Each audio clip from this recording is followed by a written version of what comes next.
To get started, that data was awesome. I think there's some more data that can help shed a light on what this looks like for us moving forward in the future. So if you think about the latest Neiman Lab article that came out, it echoed what the last session just talked about, which is the use of AI is up. People are still very nervous about what that means for journalism and newsrooms and what it looks like for our use cases in newsrooms, right? RTDNA does a yearly study where we ask news directors around the country. For the second year in a row, we've now asked them what they were doing with AI. Use is up at 26% over last year, so we know they're using it. The interesting thing here is that they're mostly using it from an experimental perspective. The primary use right now, based on what we can best tell, is headlines and transcription. But we know that newsrooms are using it in a variety of ways. So I'd love to hear from our incredible panel here. Just a brief intro for who you are, because we want to make sure we make the best use of our 35 minutes. And then what are you seeing in newsrooms? Mark, I'll come to you first. So I am a veteran of broadcast news at NBC and ABC, now for the last 7 years, Dean of Communication and Journalism at Hofstra University.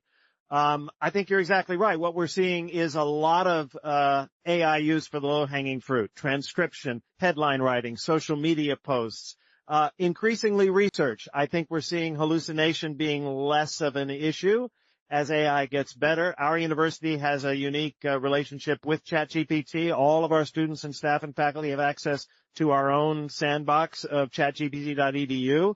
And so we're beginning to experiment with it in the classroom, in our newsrooms, and so forth and so on. And I think we will see increasing use. I think where I certainly have a concern is as we get into imagery, and we'll talk about that later, that becomes a little more dangerous turf, I think, for AI in terms of journalism. Yeah, Michael, I'll come to you next. What are you seeing? So I'm Michael Newman. I'm the Director of Transformation at Graham Media Group. We have 6 local TV stations in major markets. For us, our primary focus right now is what our primary deliverable is, and then figuring out how we can get all the information possible for that story and use AI for better distribution and better accessibility of that content.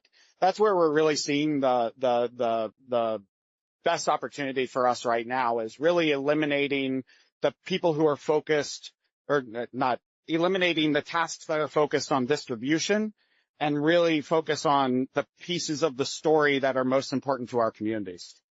That's great. And Amy, what are you seeing, and what did you bring for us? My name is Amy Freeze. I'm a meteorologist. I've been in television for over 20 years, coast to coast, working for different television stations. And as I saw the transition to performing more and more in live TV, I thought I should become a robot. And so I created a digital twin. Along with creating a digital twin that can answer questions about the weather, present a script about the weather, I now have a digital twin who can take weather information from the National Weather Service and create an automated message that can go to viewers and consumers. So the transition has been quick for me. I have learned that there is a low barrier to entry. What is required is ethical approach to doing these things that are AI and automation related. I brought a sample for you. I called it earlier to Mark, or to the panel here. I said it's a sizzle reel of my digital twin. So what we're going to roll is all my digital twin. I never said these things, but I did approve them. So you'll see my sizzle reel of the AI digital twin working in different ways. So I guess roll the tape. A cold front is moving across the Great Plains, bringing a significant drop in temperatures and gusty winds. Here's weather across America. Just ask, and I'll provide you with answers instantly. Think of it as your personal weather assistant, here to answer your questions anytime, anywhere. A nuestros amigos hispanohablantes. Las actualizaciones tropicales de ahora están disponibles en español, desde la perspectiva del clima tropical hasta avisos públicos y mensajes clave. What you can't see is the invisible teammate, the wind. The stadium has a bowl-shaped design, and towering decks create swirling pockets of air that can turn routine fly balls into home runs, especially when the winds blow out to right. That's why they call it the Bronx jet stream. Reed Slater has the breakdown in a New York Minute. starting with a check of our present situation. This is the future of weather. Chicago, sunny and 60 degrees. Wednesday is your day. The storm had a wind speed increase of 95 miles per hour in just one day. By Thursday, the storm made landfall on the west coast of Florida near Siesta Key with category. Let's not forget, storms don't have to hit the coast to wreak havoc. Remember Helene last year? The inland flooding was catastrophic. For more resources and expert tips, visit amyfreeze.ai. Stay safe, stay prepared, and I'll see you next time. That's the worst Amy Freeze digital twin you will ever see. She gets better every day. Amazing. Thanks, Amy. That's awesome. I think, right, it's fabulous to have two of you. And it's fabulous to have two of you when you're approving the content and you know what's coming out and you know that you're providing viewers and audiences with correct factual information. Mark, when you think about how others might be able to use this technology and what that means for our lens from a journalism perspective, what does that look like? Well, look, I think I'm not going to stick my head in the sand and pretend this isn't coming, but that very capability in the hands of malign actors is very concerning, right? That sort of, somebody grabbing Amy's digital twin, creating a digital twin of Lester Holt or of Tom Yamas or of David Muir and declaring that there's been, an attack on the East Coast of the United States. That would be very concerning, right? We no longer have mainstream media control of the platforms of delivery. It was interesting hearing the panel before talking about the need for legislation, the need to somehow regulate the access of these AI models to learn. There's no indication that the administration currently in power has any interest in doing that. The platforms have the ear of the President of the United States, and they have no interest in doing that. So I think how newsrooms behave and the importance of newsrooms treating this technology ethically as you are doing, having transparent guardrails for how we use this technology is hugely important. But sadly, journalists are no longer in the driver's seat on this, and I think that's a great concern. That's a great point. Michael, when you think about looking across multiple newsrooms in the landscape and the possibilities that Mark outlined, but also the opportunity that Amy showed us, right? What does that mean for trust in journalism in newsrooms? What should they be thinking about? I actually think that the inaction of our government and those kinds of things are actually some of our biggest opportunities as local journalists, where we can really, build that trust with our local communities. I think that all of us are seeing the content creator economy where people are believing in and trusting the content creators. I would say that every study that has come out about this over the last year is suggesting that 2/3 to 3/4 of every person trusts a brand creator, a content creator, more than they trust the big brands that we're used to that have traditionally held that moniker of trust.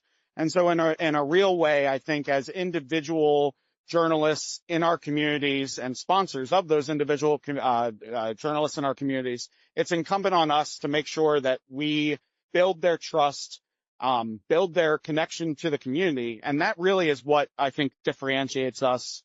I think that the 77% of people who are saying that they're afraid of AI in journalism, I think that's really showing that they're afraid to lose that monicum of trust that we need to build up, and we need to make sure it's as strong as ever.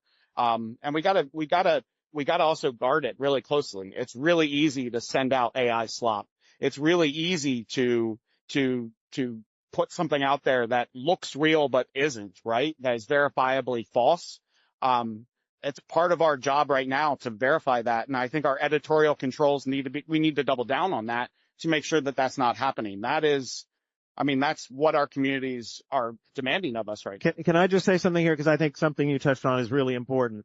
We're all aware of how trust in media has declined dramatically, and partly because of a concerted campaign to undermine trust in media. But you're absolutely right that where trust still seems to exist in measurable ways is at the local level. Local Thank goodness. Media actors, local news actors. And at the Lawrence Herbert School of Communication at Hofstra, we're very focused on that. At community engagement, we have a hyper-local community website. College campuses around the country are stepping into that world. But at the same time, those media operations, local newspapers, small media outlets, are severely challenged by the economics of the business and the pressure on them to make use of these tools. Sorry, I'm in lecture mode. The pressure to use these tools, perhaps unethically, is obviously there for that reason. So it's tricky. I continue to believe, and I've got plenty of research to back this up, that our communities are demanding more local journalism, more local coverage, more things that impact them in their backyard. And I think that's part of why the trust really plays in. But you have so many limits. You only have so many people. You only have so much time. You only have so much resources. So therein lies the rub. We want local, right? And we want a lot of it. And we want people to trust and believe us. But if we're afraid of the very technology they have at their fingertips, we are limiting ourselves even more. So you have to boldly embrace at a local level with the support of a network or a station group to embrace it in a responsible way and very quickly, or you will be beat, because one person could create that. And so the ability for us to do it is there. What we have to do is boldly empower the people that we trust within our newsrooms to scale themselves in a personalized message. Because if you brag about your ability to use AI with a trusted face, then the ones who are creating themselves falsely will be recognizable. If you don't see it on a trusted source, then it's not real. That is how you have to train the viewer and the consumer in the future, because they are going to come to you with questions, not to watch. They're going to come to you wanting to get the answers, not for you to talk at them. So embracing that technology and embracing this automation and AI is really the key, and it must happen at a rapid pace. I think that's a great point. I'm going to come back to you for this question, Amy, which is, right, then what has to stay human? If we're scaling at rapid pace, if we're trying to address revenue shortages in newsrooms, what has to stay human to make sure that we keep that trust and that we don't allow them to be educated in AI in a different way, right? Obviously, I'm still here. I didn't completely replace myself. I actually look at all the AI that is created before it goes out, with the exception of the AI interactive. There's an Amy Freeze AI that will answer your questions. That is a brain that I control, that I continue to train. I put all the information in that she's allowed to talk about. So if you ask her, Amy, where do you live? She says, that's not an appropriate question.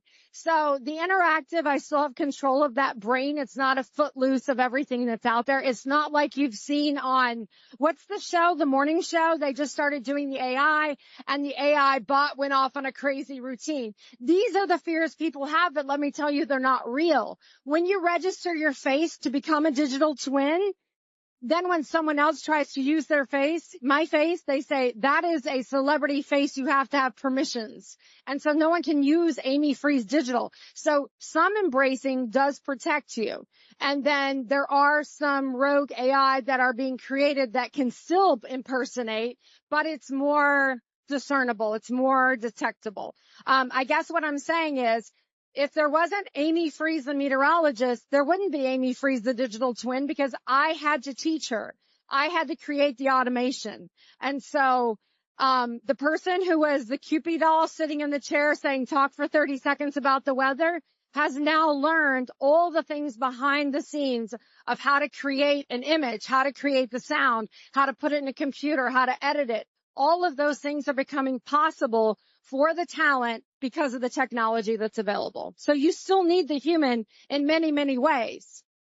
Mark, when you're working with students, what are you telling them about what has to stay human as they move into the newsrooms for the first time? You know, I think mainly at this point, we are telling students to learn about it. And to be clear, faculty have to learn about it, right? I mean, I've been in the journalism business my entire life. I'm learning now how these tools work. And, you know, I'm going to get Amy to make me a digital twin. And I don't have to show up for class. No, it's, you know, we have to learn. I think we are seeing students use it for all the things we talked about earlier. I think what I think we have to do, though, is really emphasize even more, in the same way we emphasize civics education to guide people through these turbulent political times, is the ethical education of verifying, of sources, of truth, of balance, of detecting bias. And, look, we haven't even talked about the under the covers piece of ChatGPT and other AI, as we begin to explore, and this is why we need to study it, the inherent biases that emerge, because after all, AI is learning from the ether, from the ecosystem of all the information out there. So to the extent that's been produced in a certain way with a certain bias, that's going to come back at you through the AI. So I think we're in a study mode, but young people lead you quickly. They're going to start adopting it. They're using it in their social media, certainly, and we'll see more and more of it. Yeah. Michael, what about when you look across the newsroom landscape and new people are coming in and they're bringing this technology? What does that look like as you're innovating across? What kinds of things are you considering to make sure your newsrooms are doing it ethically?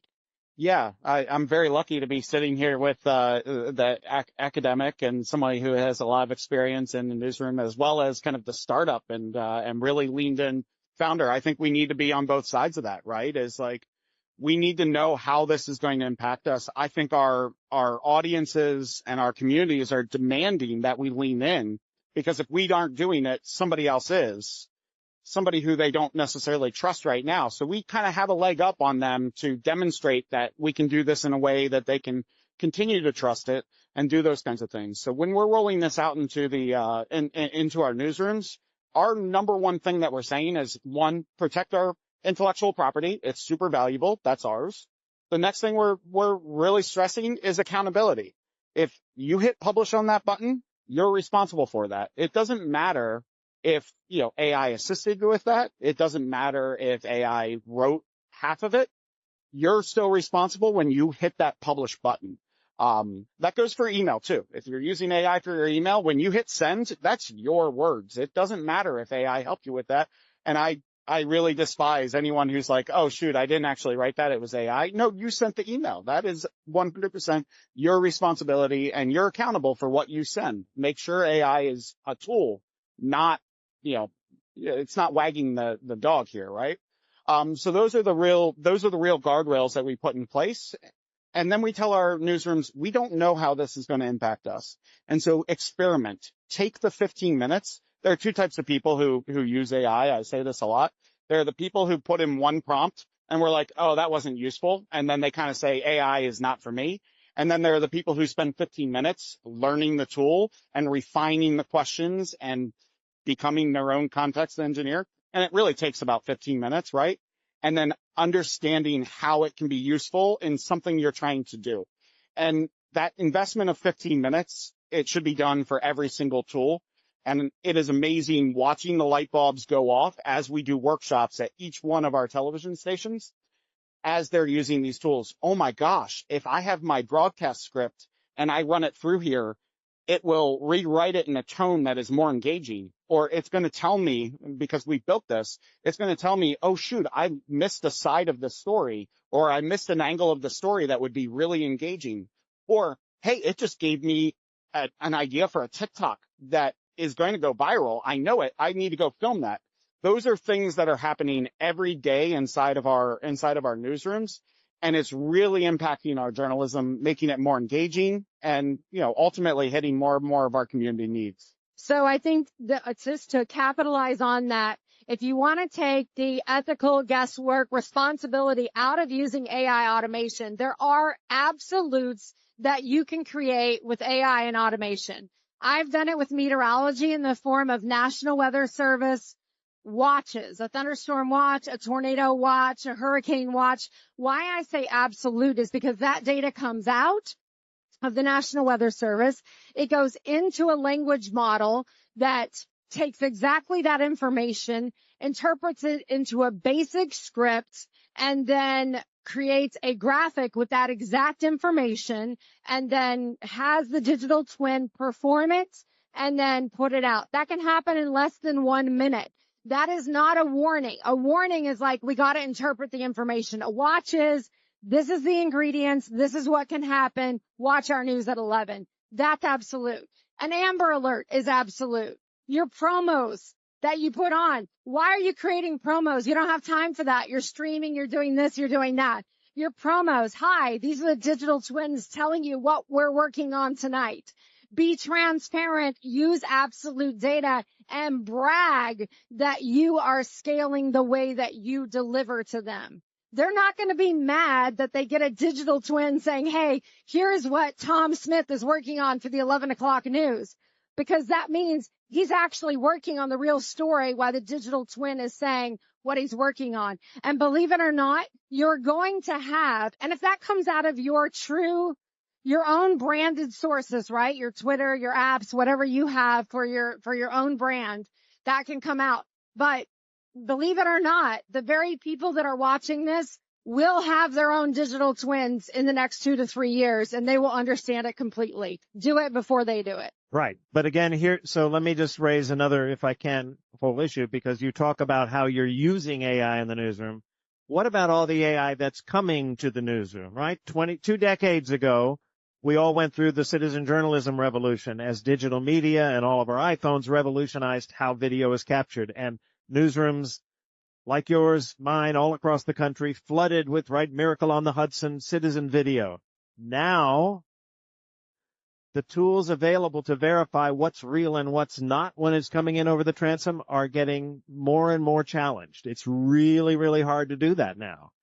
And we look at the AI slop out there in video. It's getting better.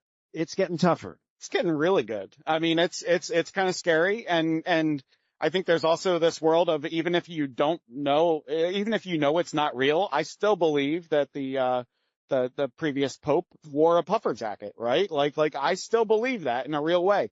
And I knew that wasn't real at the beginning, right? He had 6 fingers. But that's a problem. That's a big problem. And I think that, it's not going to be 100% solved by broadcast journalism newsrooms, but I think we can provide the countermeasure to that.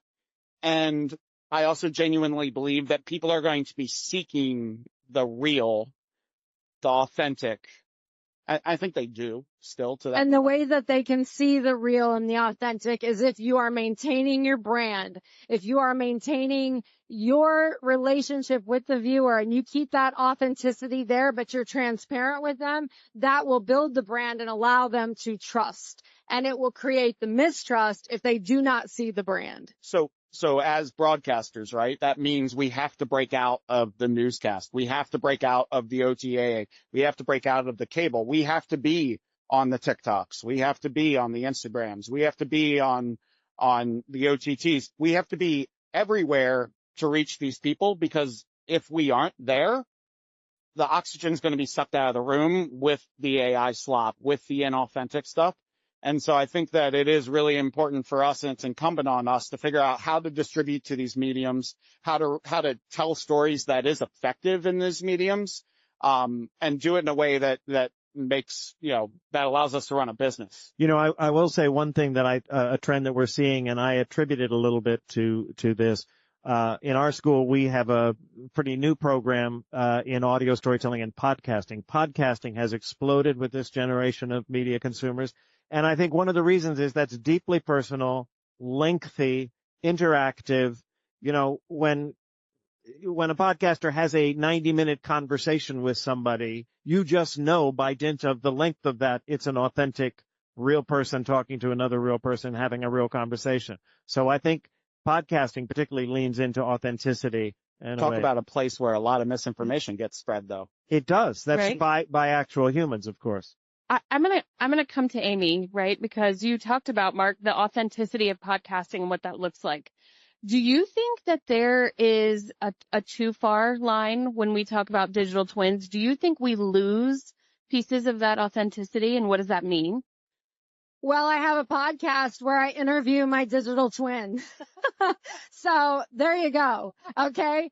I created a split studio where I could have myself there and then intercept the twin to talk to myself to say, hey, how did you get this way? Some people would call that crazy. Yeah, some people would say that's going too far. But I think that just showing people how real it can be when you get two people there is great. The other thing I think about podcasting is it's infotainment. Podcasting, love you, Joe Rogan, Love you, all the people out there that I listen to all the time, but you're infotainment. You're not news. Okay. Even the news people that were in news that now have podcasts, you are infotainment. Now that's me as a news person saying that. I realize it. The consumer is getting confused, but I blame it on the news. We have to do a better job of saying we're authoritative. We are transparent. We are both-sided. There's very few news organizations that are both-sided. Why? They lean whichever way they're supposed to lean because of the environment or the viewer that's watching them. Quit being so weak. Be real journalists, brag about it, and then you will see that the podcast is more infotainment. So that's like a news viewer type persona on that. I'm going to come to you, Michael, because I think when you talk about that lean, right, and those biases, how are newsrooms working to make sure that AI isn't doing that for them? What does that look like when you think about it? I can't agree with Amy more in terms of news does not do a good job of explaining why it's important, why it's different than a podcast or a content creator. I think editorial controls are really important today, where every piece of content, every source is verified by multiple people who understand, okay, what are the inherent biases of this? What impact does this have? This is, and again, because we're broadcasters, we have actually like a license to do this stuff as well. This is a differentiator, and we have done a really poor job. I had, the opportunity to hear Aaron Parnas speak, several times over the last 6 months. Amazing YouTuber, young guy who is, just really created a spectacular audience, really driving the conversation forward, engaging. As he was talking, he very clearly didn't understand how the business of journalism works. He came up through the legal ranks. Of course, why would he know how a journalist reports to their editor, how it's all reviewed and those kinds of things? We have done a really bad job of explaining that to people in this current generation. And I think that instills the trust that's really important. And I think we have very high profile mistakes that have been made over the years that kind of have eroded that over time. I think it's more important than ever to have that editorial process in place in the newsrooms that are protecting it. I believe AI can accelerate that massively.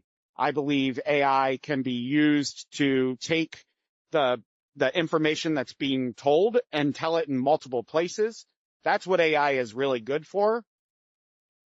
We provide the storytelling. We provide the trust and authority. We provide that editorial process. That's what our communities demand from us. And I think we need to lean into it. I think we need to market that. And I think we need to meet people everywhere that's at and lean into the AI to help us get there, because the challenge is real. I mean, it's really real. And here's hoping AI can figure out how we can focus in on the core pieces that are really important to us and let the distribution go through and reach the people that it needs to be reached to. So I'm going to come to you each with a rapid fire question, right? As we wind down here. Start at that end. Start at this. AI will strengthen journalism if we use it to blank, and it will weaken journalism if we use it to fill in the blank. All right, I'll start. Okay. I think AI will strengthen journalism if we use it to free journalists to do the high-end work and let the AI do a lot of the work that occupies a lot of time and resources, right? So that we use our brains more, we reach out into the community more, we talk to sources more. I think it will hurt journalism if it doesn't do those things. And I think in many ways where I worry about AI hurting journalism is AI being used to have non-journalists masquerade as journalists in the hands of others who don't care about what we all care about truth and veracity, who, as one, AI guy said, truth doesn't matter anymore. You just need to go viral. Those people with these tools, I think, don't do a service to our democracy, and that would be my concern. I'll start with the negative. AI will weaken us if we use it in a lazy way. If we depend on it to do our jobs, it will destroy what is left of journalism. AI will enhance the journalistic experience if we use it to scale and personalize, to maximize the individual. And I think the best way to do that is to use what you have invested in. If you have invested in talent on air, if you have invested in long-term producers and long-term writers, they are the ones with institutional knowledge. Allow them to maximize your AI potential in your newsrooms. If you discard a talent that you have had for 20 years because they cost too much or their time is up, you are a fool. Do not let them leave the room until they tape themselves for 2 minutes of video and give them $20,000 as they walk out the door and say, we're going to use you for specials. If you discard the institutional knowledge that could be applied to the AI tools available, you are the one who's missing the boat. It's not that we can't take people's salaries down and we have to adjust due to money and stuff, but be smart about what you do. The institutional knowledge applied to AI is powerful. I am a prime example of that. I can create my own television station. So if you dismiss the wrong person, they will become your competitor. So think about how you manage the people within the room, allow them to maximize your AI. I agree. I'm going to start negative as well. I think AI will hurt us if we end up with having more people sitting in front of computers inside of our newsroom, rather than going out in the field and gathering firsthand knowledge. And I'm very optimistic that AI can be used to take that firsthand reporting that is so important and distribute it in ways that reach more people on TikTok, on Facebook, on TV. Everywhere that it can reach people, I believe AI can help us get there and get there more effectively and get us there with a business that is sustainable long term to continue to have more people on the street doing those reporting. Thank you so much. Thank you all for joining us today. This has been fascinating. We could continue the conversation forever, but I think we'll turn it over to the next session. Thank you so much.